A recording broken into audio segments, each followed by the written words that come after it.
ინფექციონისტები გვაფრთხილებენ, რომ კორონავირუსი არსად გამქრალა და ამ ეტაპზე ვირუსებს შორის განსაკუთრებით იგია გავრცელებული. პაციენტებს მაღალი ცხელებით, როგორც სწრაფი, ისე PCR ტესტით უმეტესწილად COVID-19 udასტურდებათ.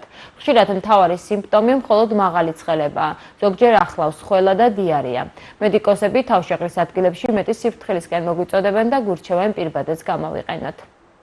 ანუ მოგახსენებთ, რომ კორონავირუსის გამოჩენიდან დღემდე საუბარია იმაზე, რომ ეს ვირუსი არსად არ წავა, იქნება კაცობრიობაში, მაგრამ რა თქმა უნდა შესუსტებული ვირულენტობით. მე ვრცელ გადაცემებშიც ხშირად მithქვია, მაშინ როცა მართლა იყო კორონავირუსი საშინელი, მაშინაც მithქვია და დღესაც ვიტყვი, რომ ვირუსს შეუსუსტდა თავისი ვირულენტობა, ისეთი ტოქსიური აღარ არის, ისეთი ძლიერად აღარ მოქმედებს ადამიანებზე, როგორც ადრე მოქმედებდა, გართულებებით, ფილტვების ანთებით, სუნთქვის სისტემის დაავადებით და ასე შემდეგ.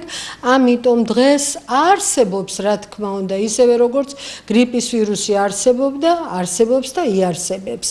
არსებობს, რა თქმა უნდა, ოღონდ შესუსტებული ტოქსიურობით, შესუსტებული კლინიკით, ანუ ცხელებით, ყელის ტკივილით, სურდო, ხველა, რომელიც მერე და მერე წამოვა.